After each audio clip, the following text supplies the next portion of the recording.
हम लोग कल की कथा में सुन रहे थे कि भगवान का दर्शन होता है और भगवान का दर्शन भागवत धर्म के पालन करने से होता है।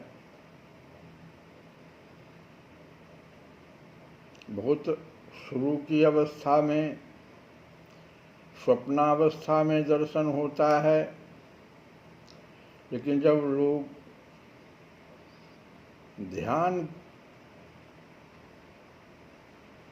लगाना सीख लेते हैं, यम नियम, आसन, प्राणायाम, प्रत्याहार, ध्यान, तो ध्यान तक जब आ जाते हैं तो ध्यान दर्शन होने लगता है और उसमें गुरु से प्राप्त मंत्र और गुरु के द्वारा दी गई स्वरूप, इस दोनों का अवलंबन लेना पड़ता है। प्रत्यक्ष दर्शन में एक बार जो या आँख देख लेती है भगवान के स्वरूप को तो आँख प्यासी हो जाती है, और जो चौथा दर्शन है, यहाँ तक तो हम लोग सुने ही थे,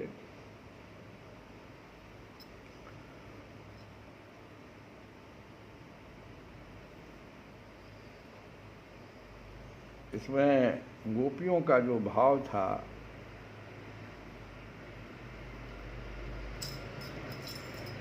वो जित देखो चित श्याममयी है, जित देखो चित श्याममयी है। गोपियों की भक्ति, गोपियों के प्रेम के कारण ये स्थिति हो जाती है। और चौथा है सर्वत्र भगवान का अनुभव करना, सब में भगवान हैं और सब भगवान में है। ये सबसे उत्तम कोटि का दर्शन है भगवान का।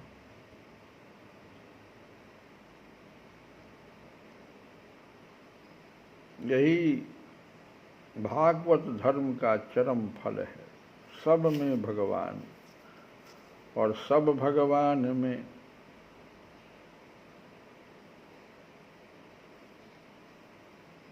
और यही चीज जो है जीव जब संसार की तरफ हो जाता है, जबकि भगवान उसके हृदय में बैठे हुए, तो फिर उसको देखो माया क्या क्या करता है। जब जीव जवते हरिते बिलगान्यो, जीव जवते हरिते बिलगान्यो,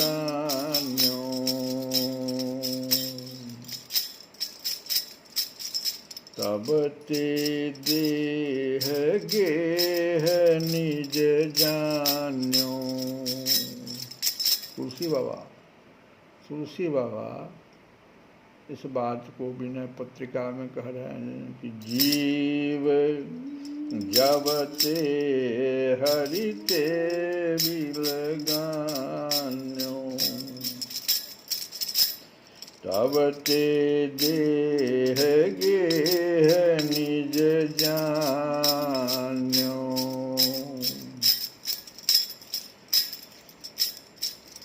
माया बस स्वरूप बिसरायो,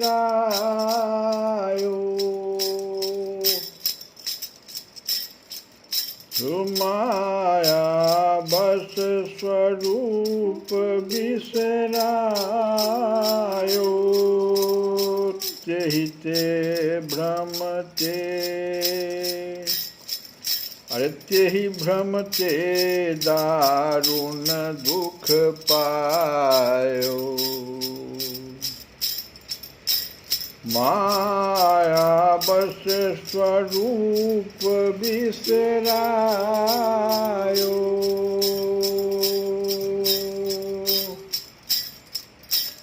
तेहि भ्रमते दारुण दुख पायो। जीव जब ते हरित बिलगान्यो, तब ते देगे निज जान्यो। छुपायो जो दारुण दुसह दुख, क्या क्या होता उसको देखो। पायो जो दारुण दुसह दुख, सुख लेस सपने हूँ नहीं मिल्यो। भवसूल शोक अनेक जहि तहि पंथ तू हठि हठि चल्यो।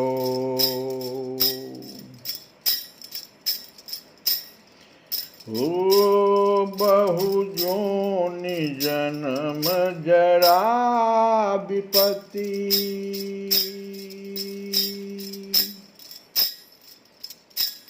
बहु जोनि जन्म जरा विपत्ति, मति मंद हरि जान्यो नहीं।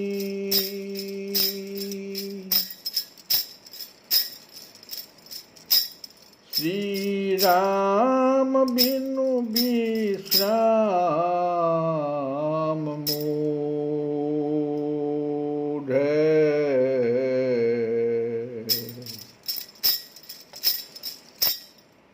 विचारु लखि पायो कहीं। माया बस स्वरूप बिसरायो, यही भ्रमते दारुण दुख पायो।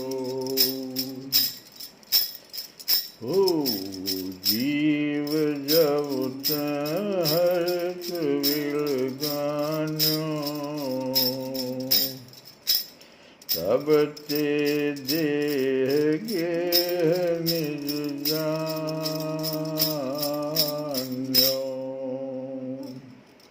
यही तो हालत है जीव का। और नारद जी कहते हैं कि वसुदेव जी, चूँकि ये कथा नारद जी वसुदेव जी को सुना रहे थे, ये 9 योगेश्वर की कथा जो हम लोग भी सुने, कई दिनों से सुन रहे थे।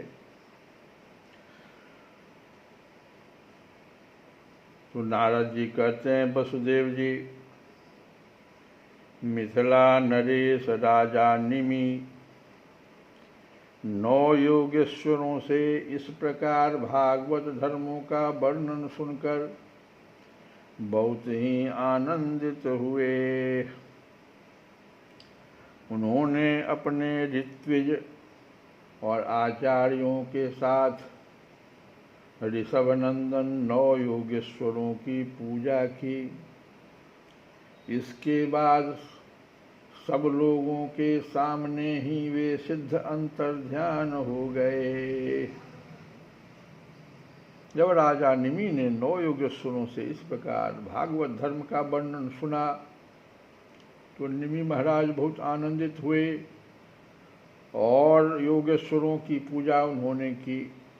इसके बाद सब लोगों के सामने ही वे 9 योगेश्वर जो थे अंतर्ध्यान हो गए। तब विदेहराज निमि ने उनसे सुने हुए भागवत धर्मों का आचरण किया और परम गति प्राप्त की। महाभाग्यवान वसुदेव जी, मैंने तुम्हारे आगे जिन भागवत धर्मों का वर्णन किया है, तुम भी यदि श्रद्धा के साथ इसका इनका आचरण करोगे तो अंत में सब आसक्तियों से छूटकर भगवान का परम पद प्राप्त कर लोगे। तो ये जो 8-9 दिन की जो कथा है उसको बार बार सुनना चाहिए, तभी आप भागवत धर्म को समझ पाएंगे और आचरण कर पाएंगे। और कहते हैं नारद जी कि जैसे ही आप आचरण करने लगेंगे तो अंत में सब आसक्तियों से छूटकर, जो अहंता और ममता, ये दो ही तो आसक्ति है, इनसे छूटकर भगवान का परम पद प्राप्त कर लेंगे। वसुदेव जी, तुम्हारे और देवकी के यश से तो सारा जगत भरपूर हो रहा है, क्योंकि सर्वशक्तिमान भगवान श्री कृष्ण तुम्हारे पुत्र के रूप में अवतीर्ण हुए हैं। तुम लोगों ने भगवान के दर्शन, आलिंगन तथा बातचीत करने एवं उन्हें सुलाने, बैठाने, खिलाने आदि के द्वारा वात्सल्य स्नेह करके अपना हृदय शुद्ध कर लिया है। तुम परम पवित्र हो गए हो। वसुदेव जी, शिशुपाल, पौंड्रक और साल्वादी राजाओं ने तो बैर भाव से श्री कृष्ण की चाल ढाल, लीला विलास, चितवन बोलन आदि का स्मरण किया था। वह भी नियमानुसार नहीं सोते, बैठते, चलते फिरते, स्वाभाविक रूप से भी, फिर भी उनकी चित्तवृत्ति श्री कृष्णाकार हो गई और वे सारूप्य मुक्ति के अधिकारी हुए। फिर जो लोग प्रेम भाव और अनुराग से श्री कृष्ण का चिंतन करते हैं, उन्हें श्री कृष्ण की प्राप्ति होने में कोई संदेह है क्या? वसुदेव जी, तुम श्री कृष्ण को केवल अपना पुत्र ही मत समझो। वे सर्वात्मा, सर्वेश्वर, कारणातीत और अविनाशी हैं। उन्होंने लीला के लिए मनुष्य रूप प्रकट करके अपना ऐश्वर्य छिपा रखा है। वे पृथ्वी के भारभूत राजवेशधारी असुरों का नाश और संतों की रक्षा करने के लिए, जीवों को परम शांति और मुक्ति देने के लिए ही अवतीर्ण हुए हैं, और इसी के लिए जगत में उनकी कीर्ति भी गाई जाती है। अब सुखदेव जी यहाँ पर कहते हैं, ये नारद जी और वसुदेव जी के बीच का जो संवाद था वो यहाँ पर विराम ले रहा है। अब सुखदेव जी परीक्षित जी का संवाद सुनो। सुखदेव जी कहते हैं, प्रिय परीक्षित, नारद जी के मुख से यह सब सुनकर परम भाग्यवान वसुदेव जी और परम भाग्यवती देवकी जी को बड़ा ही विस्मय हुआ। उनमें जो कुछ माया मोह अवशेष था उसे उन्होंने तत्क्षण छोड़ दिया। राजन, यह इतिहास परम पवित्र है। जो एकाग्र चित्त से इसे धारण करता है वो अपना सारा शोक मोह दूर करके और ब्रह्म पद को प्राप्त करता है। हम लोग इस कथा को सुने।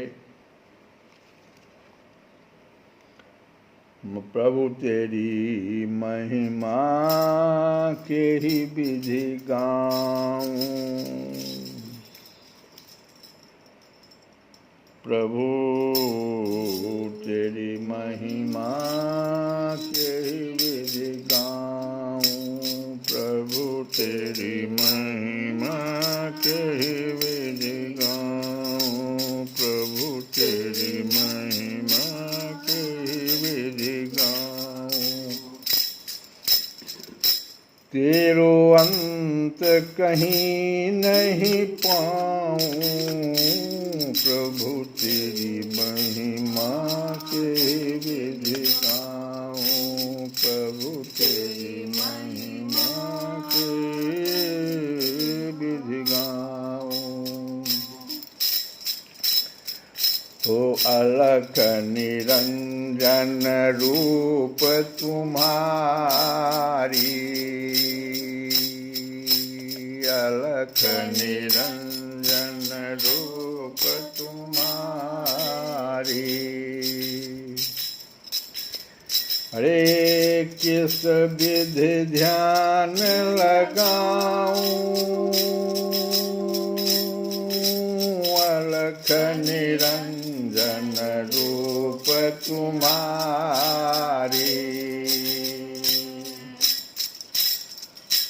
किस विधि ध्यान लगाऊं,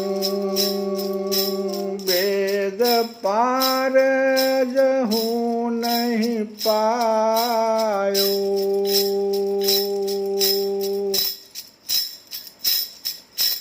वेद पार जहूँ नहीं पायो, मैं कैसे बतलाऊं प्रभु महिमा के विधि गान। हे तिरुअंत कहीं नहीं पाऊं, महिमा कहीं विधि गाऊं, प्रभु तेरी महिमा के विधि गाऊं। ओ गंगा जमुना निर्वहाए, गंगा जमुना निर्वहाए। मज्जन किमि करवाऊं, गंगा जमुना निर्वहाए।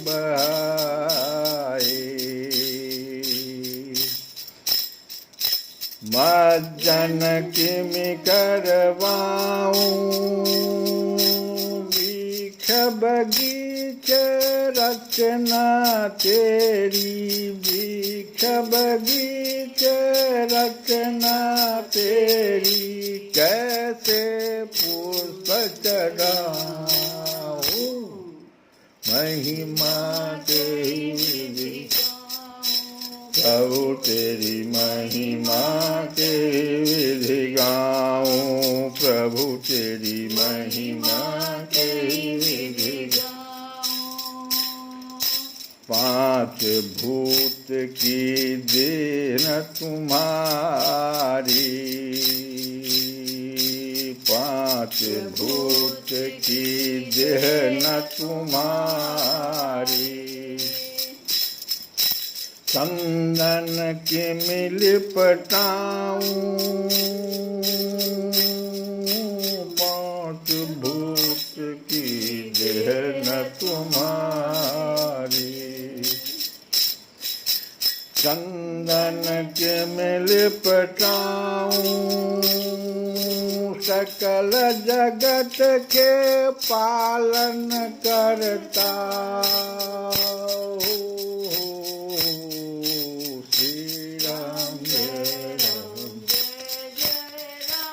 ओ श्री राम जय राम जय जय राम, श्री राम जय राम जय जय राम, श्री राम जय राम।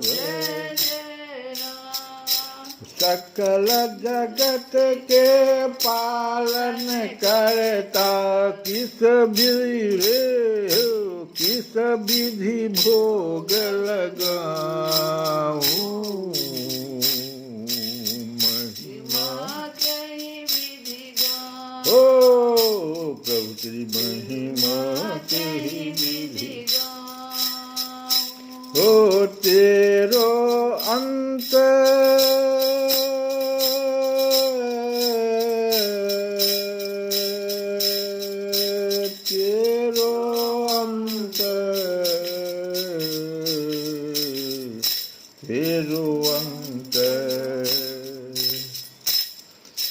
तेरो अंत कहीं नहीं पाऊं, महिमा के विधि गाऊं। हाथ जोड़ कर अर्ज करो मैं, हाथ जोड़ कर अर्ज करो मैं। बार बार सिर नाऊं, ब्रह्मानंद मिटा दे पर्दा, ब्रह्मानंद मिटा दे पर्दा, ब्रह्मानंद मिटा दे पर्दा, ब्रह्मानंद मिटा दे पर्दा, घट घट दर्शन पाऊं, महिमा के विधि, ओ महिमा के विधि गाऊं, महिमा के विधि गाऊं। श्री कृष्ण गोविंद हरे मुरारे, हे नाथ नारायण वासुदेव।